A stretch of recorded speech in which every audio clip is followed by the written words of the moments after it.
All right. Well, welcome. I'm really excited to be spending the next 30 to 45 minutes with you talking about Gleicher's formula for change. So, if you don't know much about Gleicher's formula for change, we're going to dig into it and we're going to talk about all the applications for it. But to kind of just give you a nice intro into it and why it's important. So when you think about literally every aspect of our life, it doesn't matter whether it's parenting, whether it's in our job, whether it's dealing with our spouse or significant other, running our business, talking with our neighbors. It doesn't matter. We are almost always trying to convince someone to change, right? We're trying to convince them, whether it's to take action on something different than what they're currently doing, whether it's trying to change their opinion, change their behavior, you name it. We're always convincing. We're always trying to get people to change their ways, to change their thoughts, to change their behavior. And the problem is that can be very, very challenging. At times it may feel like we're just getting lucky. It may feel like we actually know what we're doing, but we don't actually know what we're doing. And if it does work out, it's sometimes just by happenstance, not because we knew exactly step by step what we needed to do in order to facilitate that change. And that's what this training is all about, because again, regardless of the area of your life, regardless of where you are or where you're trying to go, you're always going to encounter situations where you're going to need to influence change. And so this training is going to help give you the framework for that change, what goes into that change, what's required to make change happen.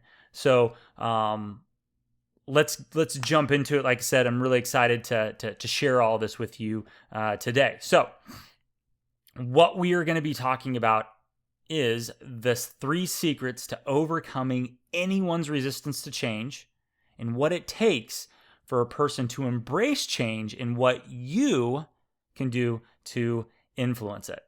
So as I mentioned, Gleicher's formula, it's a very simple framework. To give you just a little bit of a backstory on Gleicher's, Gleicher, he was part of a think tank, and there was a group of people, and there have been individuals since him that have continued his work in the research and have found that everything that we're going to talk about today, is still very, very true, very applicable. This is how you go about influencing change. And how it kind of all came about was that this curiosity as to why some people embrace change easier than others, and on the flip side, why some individuals, some leaders, some managers, why they are so much more successful at influencing change, where others just seem to struggle like repeatedly and indefinitely when it comes to trying to get people to change. And so through their research, what they found was that there were 3 simple components that had to be present.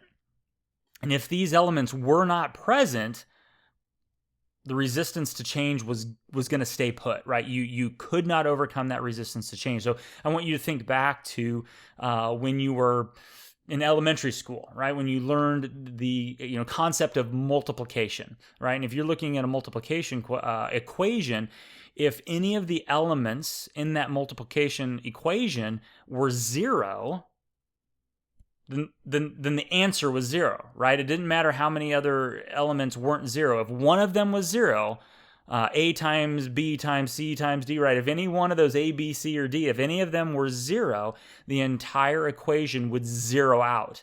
And it's the same thing when it comes to overcoming change, that if any of these elements are not present, change isn't going to happen. People are going to stay put, okay? So the first, so here's the equation. So it's D times V times Fs has to be greater than R. So D Dissatisfaction. There has to be a dissatisfaction the person has to have a dissatisfaction with their current state. V stands for vision. There has to be a vision for what it could look like in the future. It's not enough to say, my current situation sucks, I'm unhappy with it. We have to know and believe that there's a better alternative out there. FS stands for first step. So once we're, dissatisfied with where we are, we have a vision for where we could go and what it could look like. There has to be a clear path leading us from that point A to point B. And if all of those things are in place, it will overcome R, which is the resistance to change. So this is the formula. This is the magic right here. This is what you're going to use to help you. And it doesn't matter what aspect of life. It doesn't matter what aspect of your business. It doesn't matter what aspect of your career. If you're trying to influence people, if you're trying to help them overcome change and move beyond where they presently are, this is the formula you're going to put them through. And so we're going to dig into each of these elements. We're going to look at, how this framework, in essence, this framework in action, how, where you can see it play out in just normal day-to-day in encounters. And so we're going to talk about that. And then we're going to talk about what are some simple things that you can start to do to start applying this in your life, in any area of your life. And when you do, I promise you're going to get phenomenal results from it. Okay. All right. So let's jump into this. So that's the formula. And I learned it probably about 4 years ago. It was at the beginning of my coaching career. And I have been, I love human psychology. And this plays very much to the heart of human psychology. I love human psychology. I love understanding what makes people tick and what causes people to do certain things and to not do certain things. And how, if you understand that, you can use that knowledge for good, right? And there's a lot of people out there that may use it for evil, but we're talking about here today how you can use that for good, how you can use that to help people move to a better state, to a better place in their life. And at the same time, when you help them do that, it benefits you and it benefits your company, your business, and so forth. And so when I was learning this, it's kind of like that analogy when someone tells you about a particular car that they want to get. Like my kids, for example, they love to play the yellow car game, and I remember when they were playing this damn yellow car game, and they were, I could hear them talking about it. I'm like, guys, there's hardly any yellow cars out on the road. And then we'd be driving, all of a sudden they'd be like, yellow car. I mean, they'd be everywhere. And it was like once I was aware, was thinking about yellow cars, I started seeing them everywhere. And it's the same thing with this framework, that once you learn it, once you understand it, you'll see it everywhere. You'll see it on social media, you'll see it on TV and movies, you'll see it in conversations that you have with friends, family, your significant other. You'll see it at work. You'll see it on billboards, everywhere. Literally, it permeates every aspect of our world. And I obviously already kind of started touching on this, advertising, just different forms of advertising, TV, social media, print, billboards. Again, in parenting, this works in parenting, right? Over helping a child overcome their resistance to change, whether it's trying to get them to eat their vegetables, or to, take that first jump off the diving board into the deep end of the pool, right? I mean, this works. It's obviously very, very applicable, very useful when it comes to different sales situations and in different sales techniques. You see this formula prevalent in the speeches from great leaders and great visionaries and great influencers throughout the course of time. You see it in movies and stories. I love movies, and in about every single movie I watch, you can see this formula in there in some shape or fashion. At some point in it, you can see it in that movie, and especially at the origin story of any idea or any innovation. Right, there was a person had a dissatisfaction with where things were. Think about Steve Jobs and him creating the iPod. Right, it was this dissatisfaction that you could only carry around 12, 13 songs on a CD or a cassette player, and he wanted to have 1,000 songs in your pocket. It was a dissatisfaction with the current state and a vision for what it could be. And he understood and he saw those first steps and what needed to be taken and how to lead his team to develop the iPod. So the origin story of any idea, any innovation, this formula exists right in there. And, not only did I see it out there in the world everywhere else, but once I learned this and I started looking back and thinking about my own successes and failures throughout my career, not just in my career, but more specifically in my career, I saw this formula at work. Those times where I had tremendous success in my sales history, I'd have tremendous success. This formula was always in place. Now, at the time, I didn't know I was applying it. I stumbled upon it, and I happened to kind of accidentally apply it in the moment. And when I did, it worked. Like I was successful at closing that sale.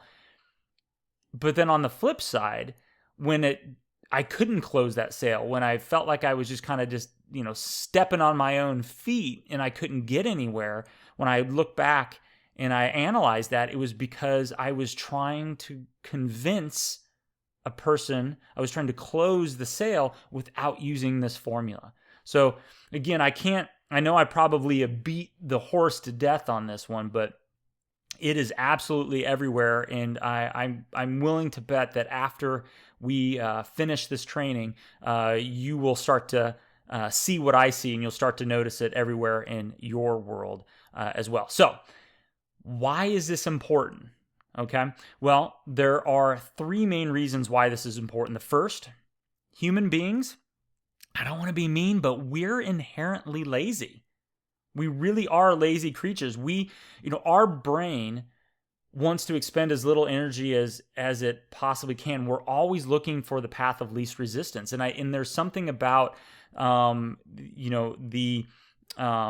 is the Cro-Magnon man, or, back at the dawn of man, where the brain was designed to keep the individual alive. And so it had to make sure that it wasn't overexpending energy, because if it did, that could be the difference between life and death. And so, as civilization has progressed and so on and so forth, you start to see where this has started to actually hurt our ability to grow, and has hurt innovation, where we just get into these habits, right? Our brain starts to create these habits to try to use as little energy as possible to get certain things done. And so it's always looking for ways for the path of least resistance. And at the same time, it wants to keep us in our comfort zone, right? Because the moment we start to step out of our comfort zone, the moment we start to do something that isn't natural, isn't normal, isn't comfortable,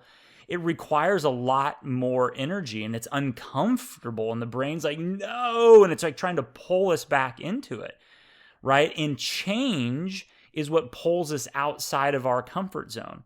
So our brain is always looking for that path of least resistance. It's always trying to keep us in the comfort zone, which means that when we're trying to convince someone else to change, when we're trying to influence them to change, their brain is trying to keep them right where they are. That's what it wants to do. And so we have to overcome that. And so we have to understand that human beings were inherently lazy, and this formula helps us overcome that inherent laziness, if you will. Right? Because again, what we want to do is we'd rather dance with the devil we know than the devil we don't, even if we recognize that the devil that we know may not be the best situation for us, right? And so this formula is really going to help with that. So that's one reason why understanding this is so important. The second is that we are emotional creatures. Whether we want to admit it or not, like every decision we make is based off of emotion. We actually don't use logic to make decisions. We use logic to justify a decision we've already made based on emotion. We don't actually use the logic to make a decision. So we are emotional creatures. Every decision we make is based on emotion, and then we justify it or rationalize it with logic. And what's interesting about that is, since logic was the last component, if you will, in that, process, since it was the last thing that we, in essence, felt like we used, we correlate that logic with actually the reason why we made that decision. So we think, oh, we made this decision based off of logic, which isn't the case. We actually made it based off of emotion. And if you don't believe me, how many times have you had a decision to make, and you're like, okay, you know what? I'm set. I'm gonna do this. And so you've made your decision, and so you're like, and here's all the reasons why that this is the right decision for me, and this is what we're gonna do. And then you go to bed and you sleep on it, and you wake up the next day and you're like, oh, you know what? I changed my mind. I think I'm going to do this now. And, now that I've decided I'm going to do this, here are all the reasons why this makes sense. These are all the logical reasons why this new decision now makes sense. We can justify any decision. We can find logic that fits any decision we make.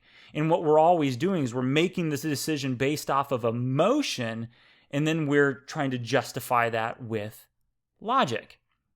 Right? And so because logic comes second in the sequencing, if you will, comes last in that sequencing when it comes to making that decision, we assume that that's why the decision was made. And so now when we're trying to convince others to make a decision, and we're trying to influence them to change, we use logic to try to convince them, which, if you've ever, if you really stop and think about it, it never works. When we use our technobabble to try all these facts and figures and so on and so forth to try to convince people to buy something or to do something, or why they should believe our opinion or our belief, it doesn't work. What works is when you appeal to emotion. And so again, understanding that we are emotional creatures is really, really important. We're not logical creatures. We've been gifted the ability to use logic, but we always default to emotion when making decisions. And in the Gleicher's formula for change, that framework helps overcome, or I should say, deal with that fact. All right. So that's number 2. We are driven by emotion.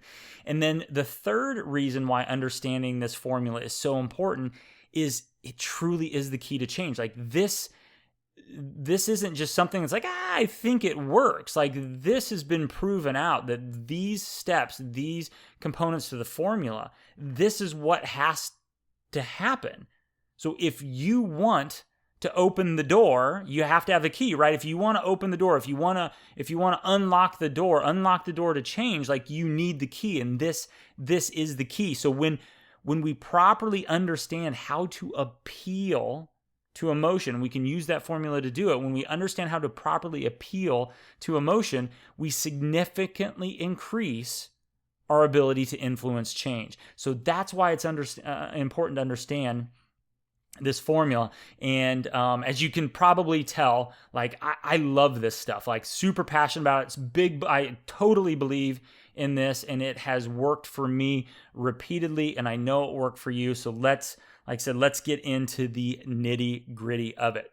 So as I mentioned, there are 3 secrets. There are those 3 components to that formula. And so secret number 1 is dissatisfaction, right? There has to be a dissatisfaction with our current state. If there is not, there's no reason to change. If we're I'm fine where I am, why would we change? Right? So we have to be dissatisfied with our current state. And there's a great story. I love this story. It's a great example of, how this works. So there's this story of this man who, every day he walks to work, and he takes the same path on his walk to work every single day. And every day he passes by this one house. And every morning when he passes by, there's this dog. It's sitting on the porch or laying down on the porch. And when when he passes by, this dog is just kind of moaning and kind of whimpering. And day after day, it just keeps happening. And one day when he passes by the house, again, the dog's still just kind of moaning and whimpering and whining. And so he's like, what is going on? And so he goes up to the front door, he knocks on the door, and the owner comes to the door, and he said, hi, I'm sorry to, to interrupt, but like I walk by your house every single day, and I notice like your dog every day is whining and moaning and whimpering. And I just like, is he okay? Like, what's wrong with your dog? And the owner, pauses for a moment, looks over the dog and looks back at the guy and says, he's just sitting on a nail. And the guy was like, well, why doesn't he get off the nail? And the owner's like, well, it doesn't hurt bad enough yet. Right? And I mean, if that isn't the epitome, like if that isn't the best analogy for us as human beings and why we won't change, it's because we can sit there and we can complain about our current situation, but if the nail doesn't hurt bad enough, there's no reason for us to change. We will just keep sitting there and whining and moaning and complaining about it, but we won't do anything about it. So there has to be a true dissatisfaction. There has to be that nail has to hurt like hell in order for us to start moving in the direction of change, to start moving towards or start overcoming our resistance to change. And so when you think about this part of the equation, this part of the formula, the dissatisfaction, the D in the formula, this is what we're running from, right? It speaks to all the negative emotions. It could speak to fear, anger, frustration, you name it. That's what this part of the formula is all about. And here's the important thing. This is critical. You cannot tell someone that they either are or should be dissatisfied. They have to discover it. They have to feel it on their own, right? You can't tell them that the nail hurts. They have to sit on it like, holy crap, that hurts, right? They have to feel the pain, because if they don't, they're not going to make the change. And don't believe me, all you parents out there, right? If you're a parent, you know this with a kid, like with your child, like you can tell them, no, you don't want to do it. You don't want, like, you're not going to like it. Don't eat it. You're not going to like it. It's going to taste bad. You're not going to like it. And they don't care until they taste it for themselves, right? And they put that in their mouth and oh my word, it's so pungent, and they'll never do it again, right? The individual that you're trying to influence to change has to feel that dissatisfaction for themselves. You cannot convince them that they are or should be dissatisfied. And when we're dissatisfied, when we own the dissatisfaction, then we'll act on it. When it's someone else's dissatisfaction, it's not immediate. It's not the most important thing. And so we do nothing. Okay? So first secret in the formula, right, is a dissatisfaction. You have to be dissatisfied. Once a person's dissatisfied, because again, dissatisfaction isn't enough. Somebody can be dissatisfied with their job or with a coworker, and their element of their form of going and taking action is just complaining. Well, it doesn't change anything. Right? Nothing actually changes as a result of that. So there also needs to be a vision for what the new situation could be. I'm dissatisfied with where I am. It stinks with where I am, but what now? Well, this is what it could look like. This is how much grander and how much better things could be if you made this change.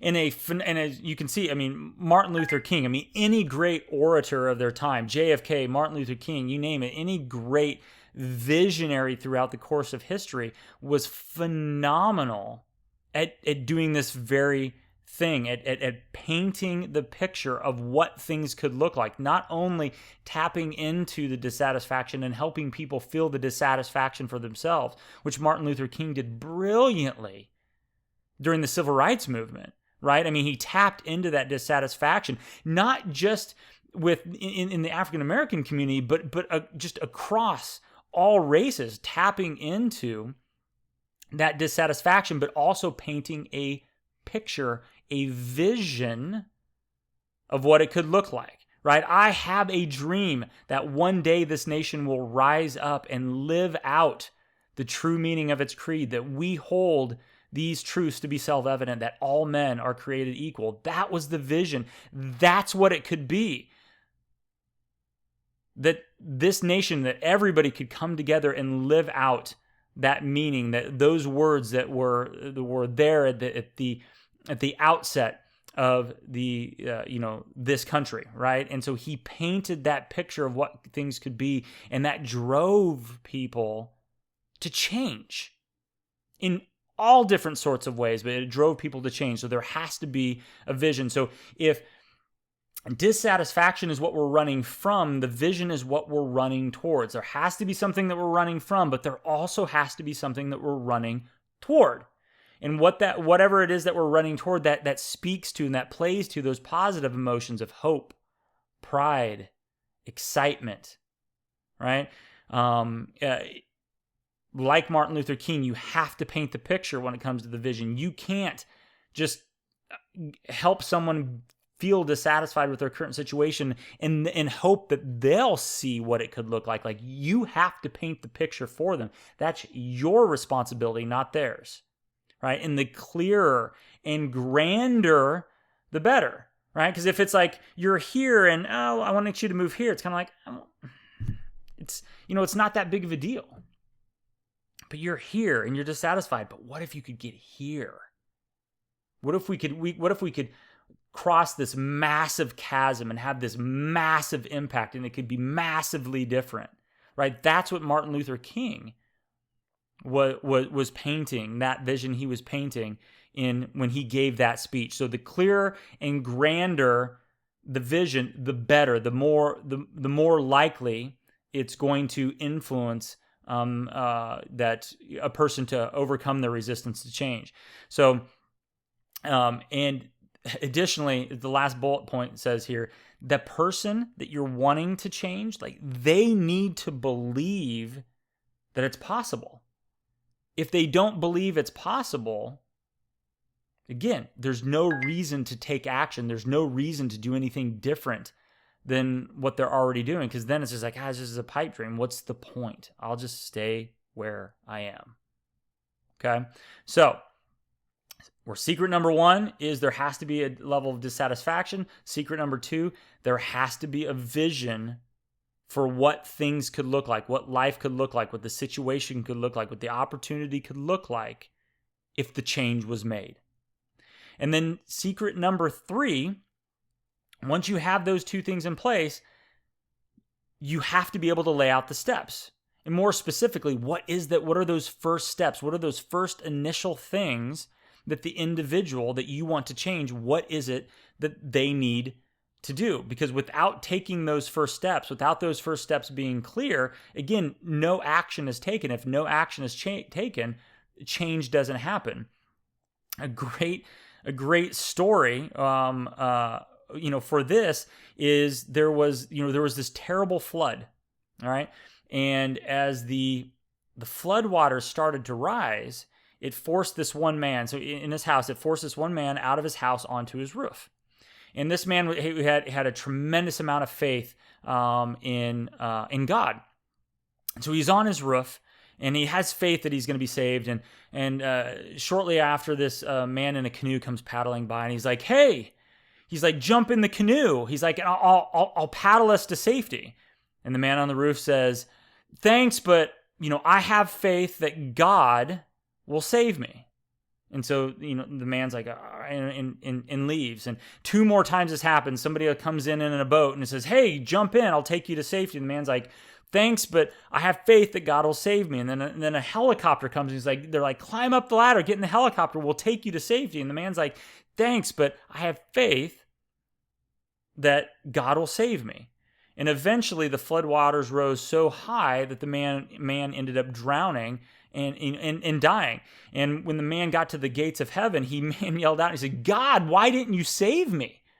And God replied, "I sent you a canoe, a fishing boat, and even a helicopter. What more did you want?" The point of the story is there has to be very clear steps that the individual that we're trying to get to change, right, to take those actions, it has to be very clear, obvious steps for them to take, because if they aren't obvious, if they aren't clear, the person's not going to take them. And if they don't take them, no change. They stay right where they are, okay? So where the dissatisfaction is the thing we're running from, the vision is what we're running toward, the first steps is the path that we're running on, right? So we have to have that path for the individual to run on. And the reason that path is so important is because it speaks to our emotional need for safety, comfort, and low risk. Even people that are high risk takers and are willing to sometimes jump before they even know where they're jumping, they still need to have a sense of what are those first steps and what they need to do. They need to have that line of sight, because we all have a different comfort level, and that's going to help speak to those comfort levels depending on what they may individually be. Now, the two mistakes that a lot of people make with this, and again, like the vision, you as the person that's trying to get someone to change, this is your responsibility. You have to lay out these first steps, right? And so two mistakes people make are, one, there's no logical path forward, right? They convince someone, they help someone see their current dissatisfaction, they paint the picture of what things could look like, but there's no logical way forward. Well, when there's no logical way forward, eventually the person's like, I'll just stay where I am. Like, this is, I don't know what to do. I'll stay put. Or the path is too confusing and complex, right? Starting down this path, and every few steps, there's like a new T or Y intersection where you are crossroads where you have to keep taking all these, and eventually it's just like this labyrinth of all these different things that you have to do.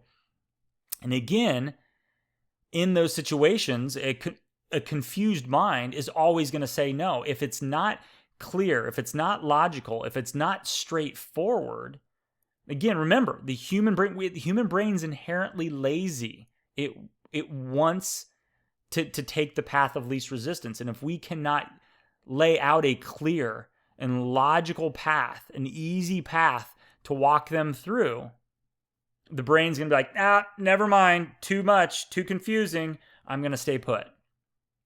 Okay? So there has to be a logical path forward, and the path cannot be confusing and complex, because a confused mind will always say no, right? So those are the three secrets: dissatisfaction, vision, first step. And if all three of those things are in place, you will overcome someone's resistance to change. You will get them to move from their current point A to the point B that you're trying to get them to move to, okay? So that's it. That's the magic formula. So what I want to do now is I want to just share some examples, some simple examples that you can see out there in the world. And again, this is a microcosm of what exists out there in the marketplace, okay?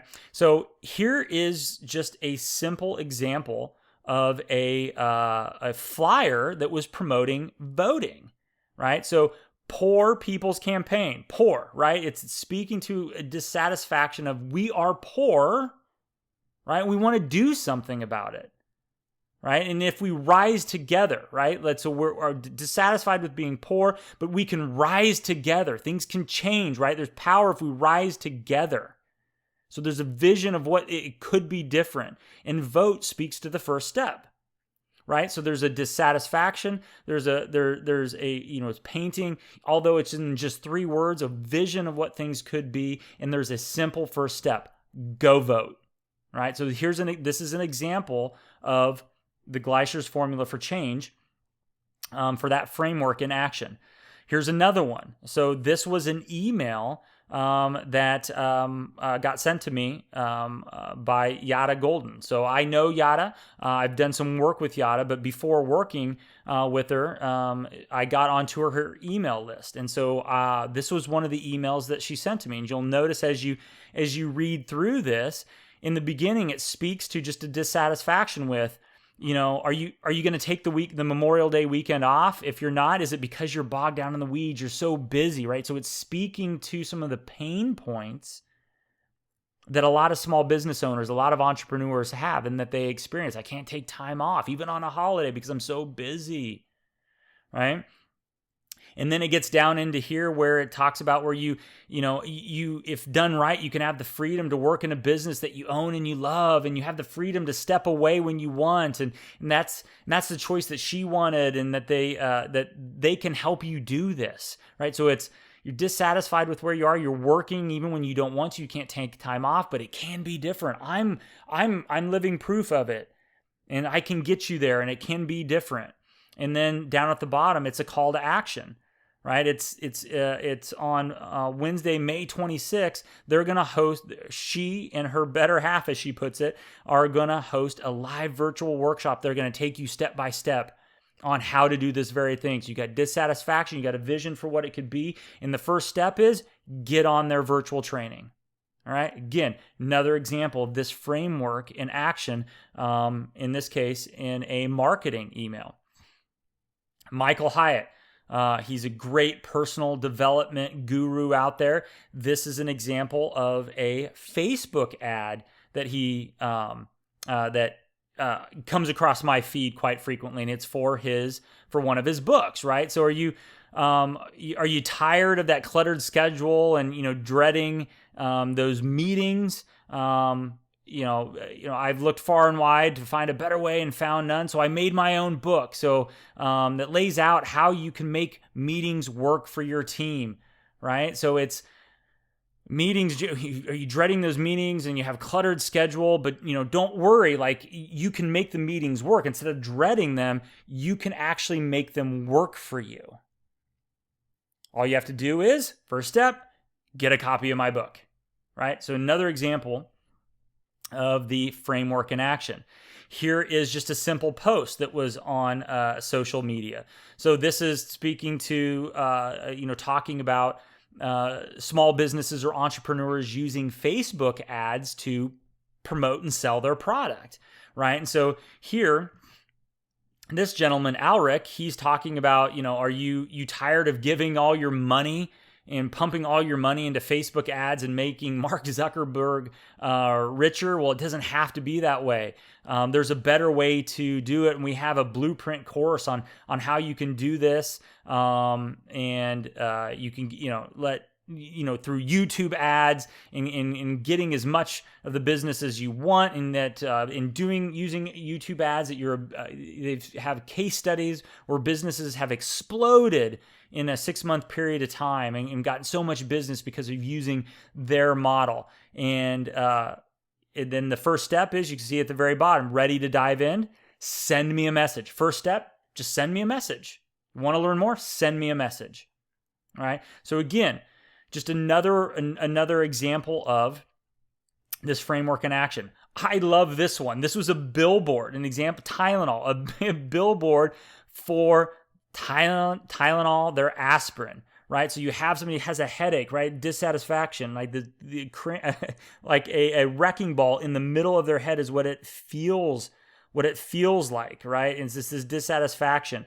And then it's this get back to normal, right? It's this, hey, it can be better. You can get back to normal. What do you need to do? Take Tylenol. Your first step, take Tylenol.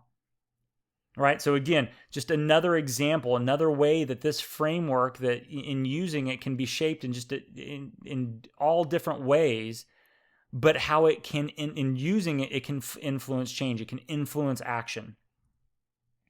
And then this is one of my, I don't know if any of you remember the I'm a Mac, I'm a PC commercials that were, this was several years ago, but this was one of my favorite ones. And so this is a great example as well of the framework being used in a commercial. So let's take a listen.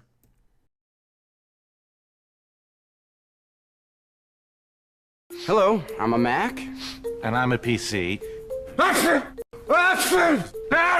Gesundheit, you okay? No, I'm not okay.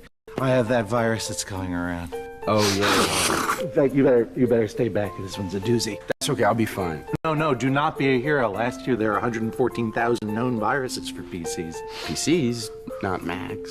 So, you just grab this one. I think I got a crash. Hey, if you feel like that'll help, good. So I love that. I chuckle every time I watch that because One, I think it's hysterical, but again, you can see that framework in action, right? The dissatisfaction. I have a virus, right? My computer has a virus. And then the vision that there is a better alternative. Well, yeah, Macs don't get those viruses, right? You feel awful, you don't want to.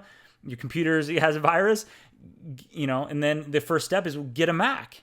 The call to action: get a Mac, right? So again, these are just 3 simple examples, but you can, I promise you, and I'm guessing in most cases, if I was a betting man, you're going to walk away from this training, and as you go through the rest of your day and the rest of your week, you're going to start seeing dozens, if not hundreds, of these types of scenarios where this framework is playing out. And it's working, right? It's having an impact. It's moving people from their current situation. It's bringing awareness of their current situation, the dissatisfaction with their current situation, that things could be better, and it's telling them exactly what they need to do. And so it's moving them from point A to point B. So again, this framework it is very simple, but it is so powerful when it's used. All right, so we've talked a lot about what it is, why it's important, examples of where you can see it in day-to-day life. But as I promised you in the beginning, I want to give you some just simple exercises, some simple things that you can do to start utilizing this formula, this framework, to your benefit. So that way you can start helping people, again, using it for good, using the power for good to start moving people from their current place of dissatisfaction in moving them to a better state, to a better place that benefits them. And in the same token, it's going to benefit you. It's going to benefit your business. It's going to benefit your family, benefit your life, you name it, okay? So 3 simple exercises. The first is you got to understand your audience. Right? You have to understand who it is that you're talking to, because who it is that you're talking to, who it is you're trying to influence, who your avatar is going to determine how you apply the formula, how you apply that framework. So there are 2 things that, 2 tools, if you will, that I absolutely love, I use, and they are ridiculously helpful, okay? And so I'm going to share those with you, and I actually have downloads of each one of them down below this video, right? And so you can download them, you can use them, they're yours. Have fun with them, right? Because they work like a champ. So the first one is a worksheet that I put together that's going to help you understand the emotional drivers that really impact the person that you're speaking to, the individual that you're trying to sell to, right? The person you're trying to influence.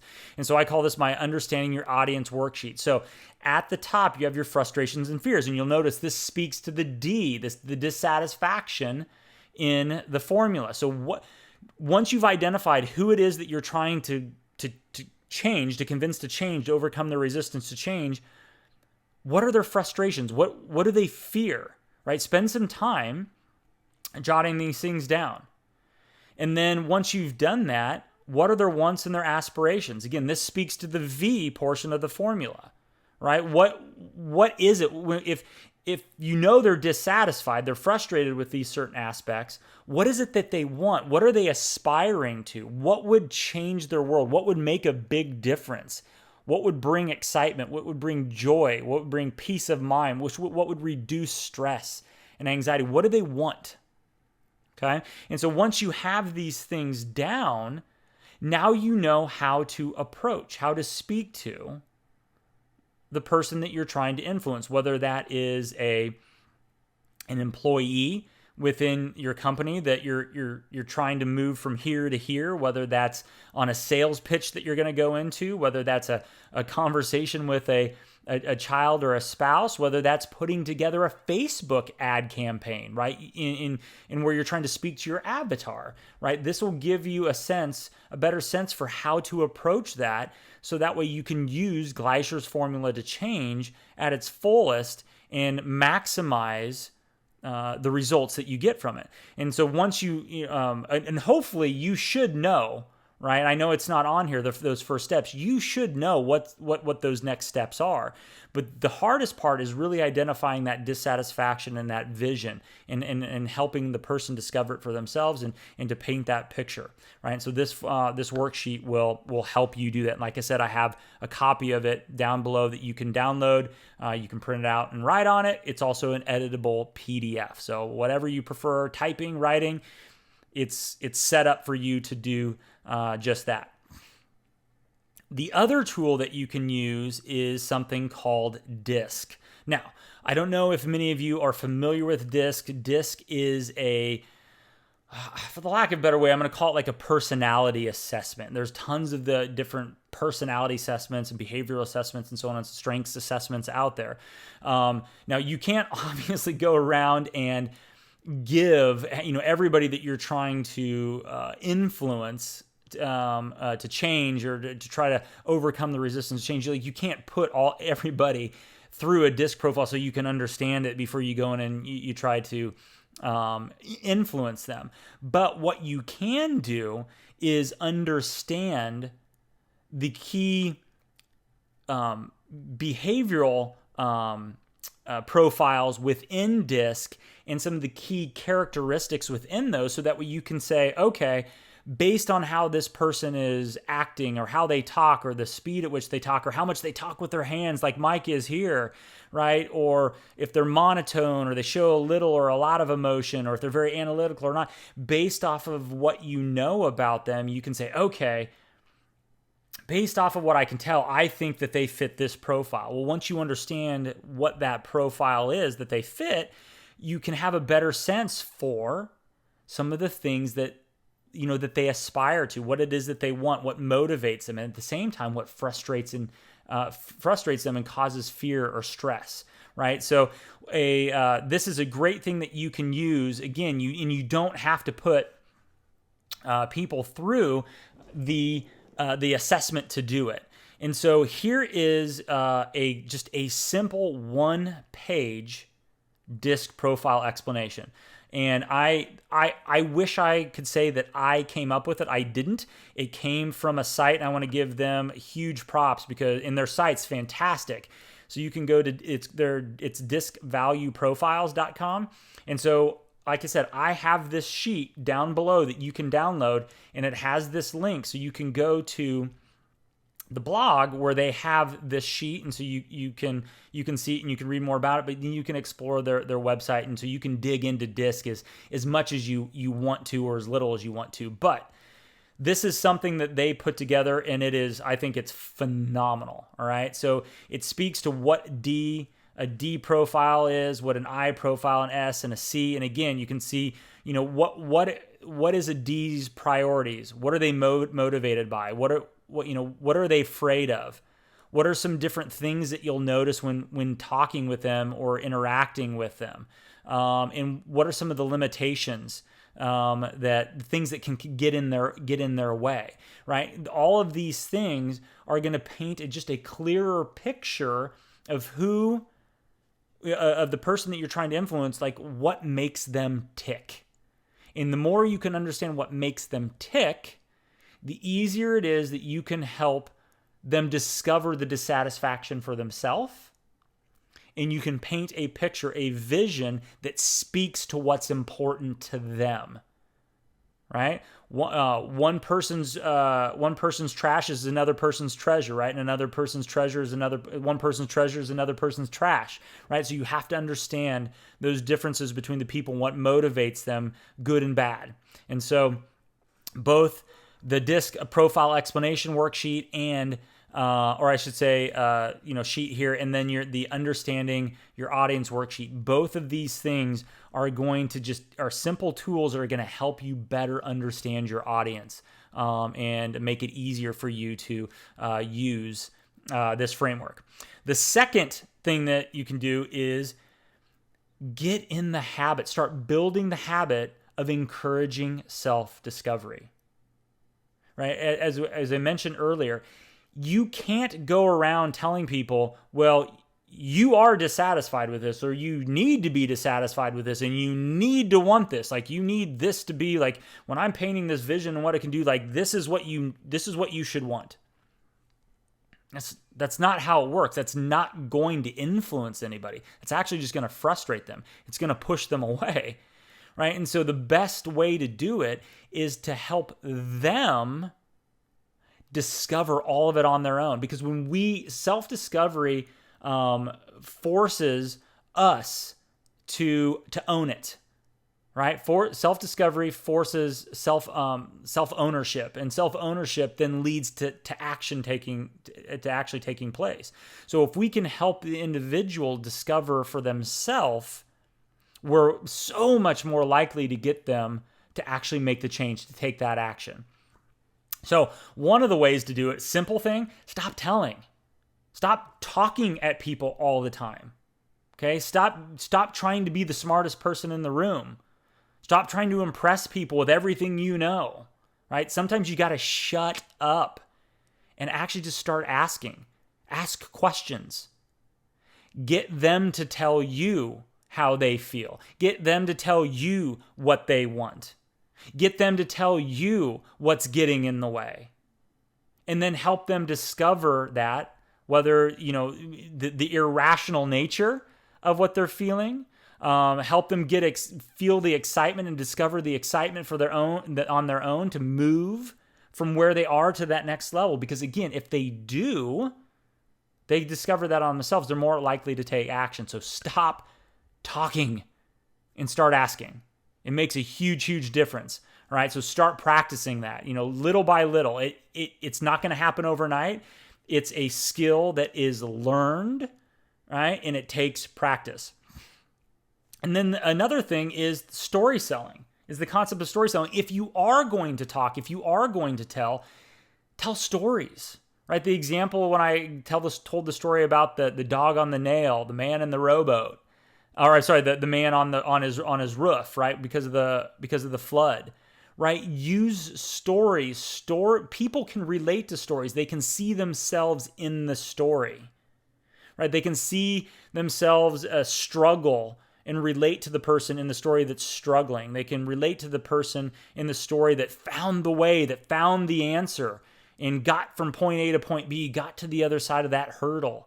Right? They can relate to that. And when they relate to that, they start to self-discover. And as I browbeat you at this point, when you self-discover, you're more likely to do something with it.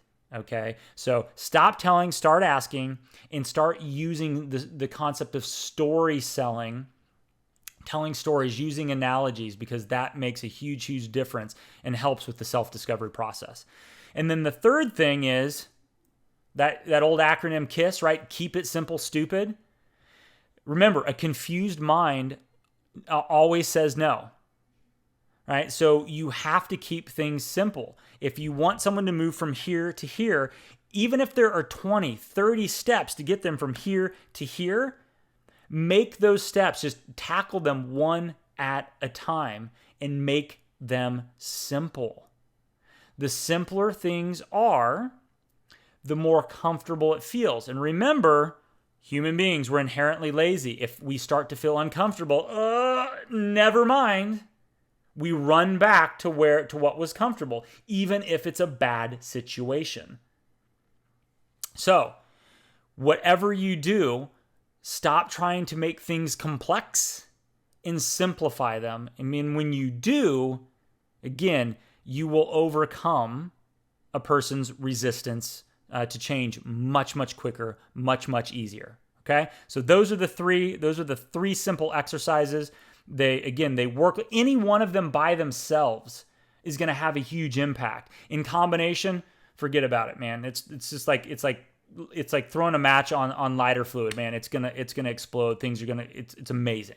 Okay, so start using any or all of these things, make a huge, huge difference. So let's wrap up. We're at the end of our time here. What are the key takeaways that I want you to walk away with? Number one, make the nail hurt. If the nail doesn't hurt, there's no reason to get off of it, right? The dog didn't hurt bad enough. stay laying on that nail. If you want someone to change, the nail has to hurt. You have to find a way to shove that damn nail into them hard enough that it hurts and they want to change. Okay? So make sure the nail hurts. Number 2, you got to channel your inner MLK or JFK, right? You got to paint that picture, that vision of what things could be, and it needs to be clear, and it needs to be grand, and it needs to be better than where they presently are. That's your responsibility, right? So learn how to do that and make that a part of the conversation when it comes to overcoming someone's resistance to change. And then number 3, as I've said multiple times, a confused mind always says no. Keep it simple. Human beings, we have a knack for overcomplicating everything, not just in our sales pitches, not just in our emails that we write. We overcomplicate things in our own personal life. So just get better at simplifying.